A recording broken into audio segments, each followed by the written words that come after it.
6월 1일 지방선거가 일주일 앞으로 다가왔습니다. 전체 판세 짚어보겠고요.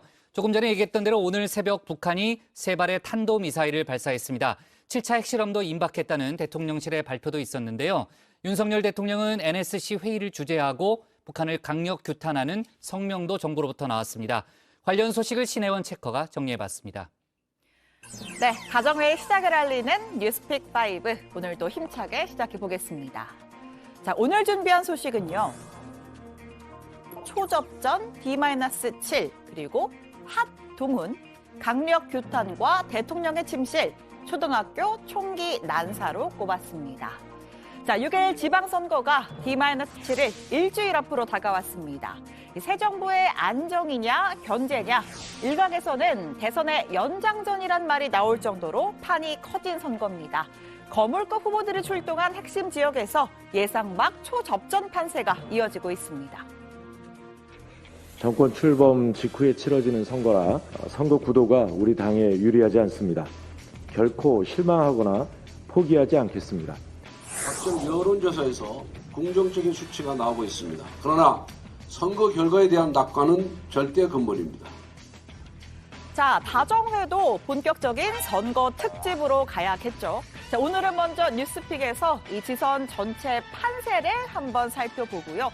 주민에서는 지도부의 행보를, 톡소에서는 핵심 지역 후보들에게 초점을 맞춥니다. 마지막으로 류정화 실장이 국회 상황까지 챙겨보겠습니다. 자, 먼저 큰 흐름 판세입니다. 내일부터는 여론조사 결과 공표가 금지되는 이른바 깜깜이 기간이 시작되죠. 여론조사 총정리 들어갑니다. 여러분, 선거가 어렵다고 합니다. 객관적 수치상, 과거의 전례상 어려울 수밖에 없습니다. 혹시 여기에 개항을에 아는 분 계시면 전화해 주십시오. 저 이운영 선거, 이재명의 선거가 아닙니다, 여러분. 이번 선거는 공정과 상식 대 범죄 피해자의 선거를 맞습니까? 네, 골리앗 대 다윗의 싸움이란 평이 나오는 인천 계양을입니다. 최근 상당히 흥미로운 결과가 연달아 나왔죠. 21일 STI 조사에서는 이재명 45.8, 윤영선 49.5%로 오차 범위 내에서 처음으로 윤 후보가 앞섰습니다. 자, 그 다음 말에도요. 이재명 46.6, 윤영선 46.9%가 나왔고 또 이재명 47.4, 윤영선 47.9% 조사가 연달아 나왔습니다. 자, 그러자 민주당에서는 솔직히 민망하고 속상하다라는 반응이 나왔는데요. 당사자인 이재명 후보는 세 조사 모두 ARS 자동응답 방식이라서 믿을 게 못 된다는 반응 보였습니다. 특히 ARS 조사 결과는 실제 최종 결과하고 잘 안 맞는 경향이 많습니다. 현장에 많은 그 ARS 조사 결과와는 많이 달라요. 정말 달라도 많이 다릅니다. 자, ARS가 아니라 100% 전화 면접으로 실시한 결과도 있는데요. 어제 JTBC의 조사였습니다. 인천 계양을에 사는 유권자들에게 어떤 후보를 뽑을지 물었습니다. 민주당 이재명 후보 44.8%, 국민의힘 윤영선 후보 42.2%로 오차 범위 내 접전이었습니다. 네, 이 100% 전화 면접 조사에서도 오차 범위 내 박빙이었습니다. 계양을 정말 흥미진진합니다. 자, 다음은요. 또 다른 초접전 지역 경기도입니다. 네, 먼저 문화일보 조사에서는요. 민주당의 김동연 후보 41%, 김은혜 후보 40.6%로 격차가 0%포인트대입니다. 자, 이번에는 서울신문 조사 이어서 보겠습니다. 김동연 43.1, 김은혜 45.3%로 역시 오차 범위 내에서 반대 결과가 나왔습니다. 엎치락 뒤치락 정말 한치 앞을 알 수가 없습니다. 반대로 판세가 좀 기운 곳도 있는데요. 바로 서울입니다. 민주당의 송영길 후보가 31.5%, 국민의힘 오세훈 후보가 54.1%를 기록했습니다. 현재 열세를 만회하려면 읍소 전략밖에 없습니다. 서울, 경기, 인천 시도지사와 선대위원장이 공동으로 대국민 사과문을 채택하고 국민 앞에 발표할 것을 제안합니다. 이재명 대선 후보는 대선에서 패배하자마자 자수하기는커녕 곧바로 방탄조끼 입겠다면서 송영길 당시 당대표 역시 서울시장 후보 공천을 받았고 이런 마당에 말로만 사과는 신용한다고 해서 어느 국민이 속겠습니까? 자, 두 번째 픽으로 가겠습니다. 핫동훈입니다. 벌써 별명이 참 많습니다. 검사 시절엔 조선 제1검, 또 법무부 장관 취임 후엔 소통령, 왕 장관까지 그만큼 뜨거운 관심을 받고 있는 인물이죠. 그래서 저는 핫동훈이라는 새 별명을 붙여봤습니다. 살아있는 권력에 대한 수사가 제일 안 된 것은 지난 3년입니다. 제가 이런 걸 본 적이 없습니다. 그게 말이 됩니까? 지금 제가 조국 사태 이후에 제대로 된 수사가 뭐가 있습니까? 할 일 한 사람들 다 내쫓고 자기 편으로만 채워놓고 그다음에 핸드폰 비번 풀 테면 풀어봐라. 핸드폰 파기하고 감추고 해도 된다는 이야기로 받아들여도 되겠습니까? 저뿐 아니라 과거에 이재명 전 지사도 비슷한 이재명 물고 들어가지 마세요. 어떻게 이렇게 공감력이 없습니까? 앞으로 많이 노력하겠습니다. 네, 한동훈 법무부 장관, 민주당의 총공세에도 할 말은 한다, 거침없는 행보입니다. 자, 이런 한 장관에게 또 하나의 묵직한 권한이 주어졌죠. 청와대 민정수석실 폐지로 공백이 생긴 고위공직자 검증 업무를 법무부가 맡게 된 겁니다. 그런데 그동안 민정수석실이라는 이름으로 신상 털기, 그리고 뒷조사와 같은 권력 남용의 사례가 적지 않았습니다. 윤석열 당선인의 사전에 없습니다. 검증 업무는 경찰, 법무부 이런 쪽에서 다원화된 채널 속에서 다원화된 평판을 가지고 앞으로 인사를 할 생각이고요. 네, 법무부가 공직자 인사검증을 담당하는 새 조직 인사정보관리단을 만들겠다고 발표했습니다. 검사와 경찰을 포함해서 약 20명 규모고요. 한동훈 장관 직속으로 운영됩니다. 검찰 인사에 고위공직자 검증까지 막강한 권한을 갖게 됐습니다. 검찰이 모든 국가 권력을 독식하는 검찰 친위 쿠데타로 대한민국을 검찰 왕국으로 전락시키고 있습니다. 모든 공직자 인사가 소통령 한동훈 장관을 거쳐 검찰 손에 들어갈 것입니다. 네, 민주당은 검찰 공화국 프레임을 다시 꺼내 들었습니다. 법무부에 공직자 인사검증 조직을 설치하는 것 자체가 위법이라는 주장도 나왔습니다. 정부조직법의 개정 없이 법무부가 인사정보를 수집 관리하는 것은 그 자체로 법 위반입니다. 인사정보관리단 역시 위법조직이 됩니다. 네, 시민단체에서도 우려의 목소리가 나왔습니다. 민변은요, 이 법무부가 인사정보를 수집해 소위 캐비넷 수사를 펼칠 수 있다고 주장했습니다.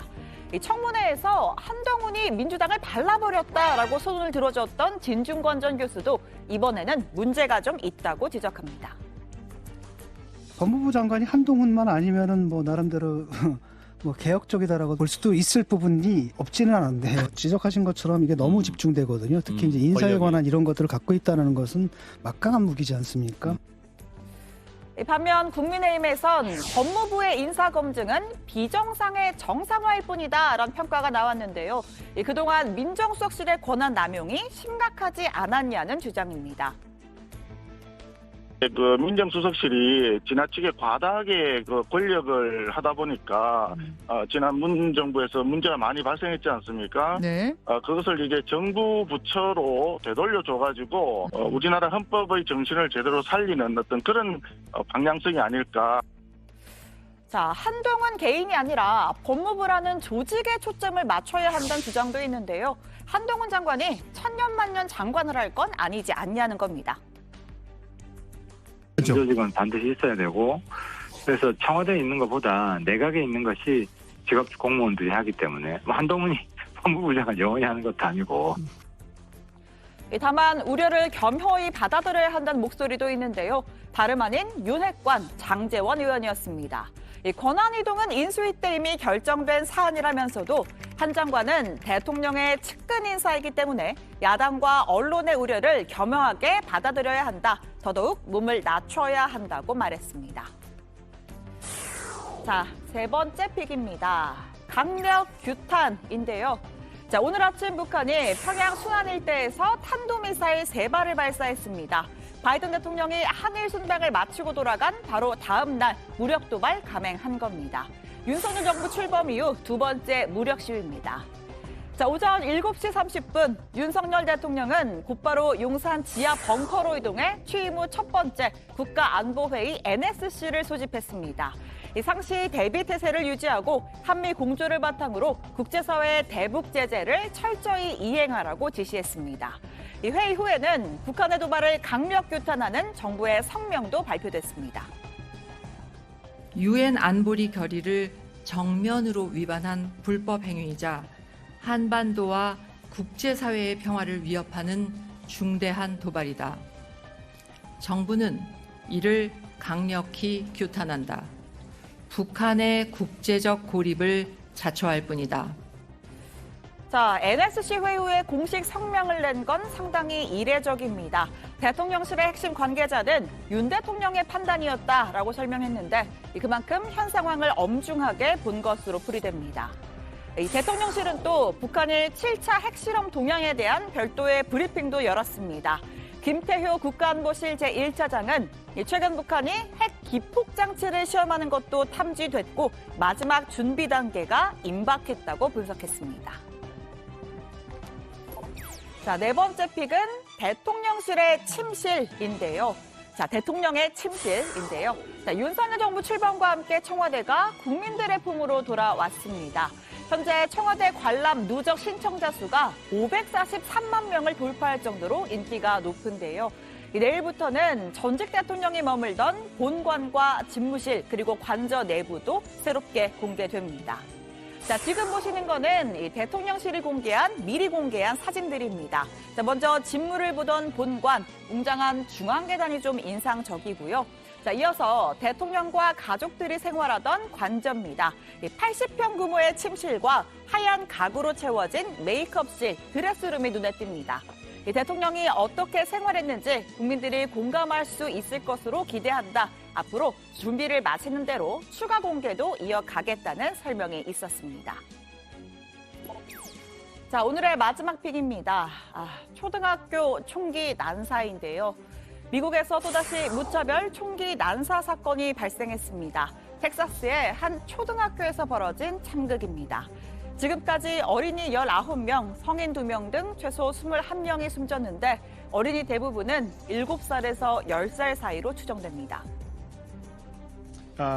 He shot and killed horrifically, incomprehensibly, 14 students and killed a teacher. Mr. Romas, the shooter, he himself is deceased and is believed that responding officers killed him.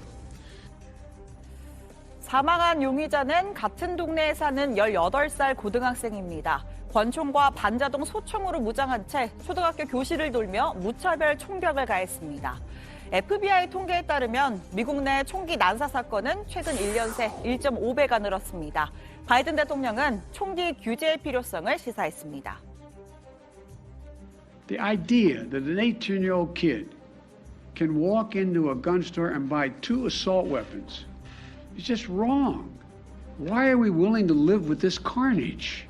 It's a time to turn this pain into action for every parent, for every citizen in this country.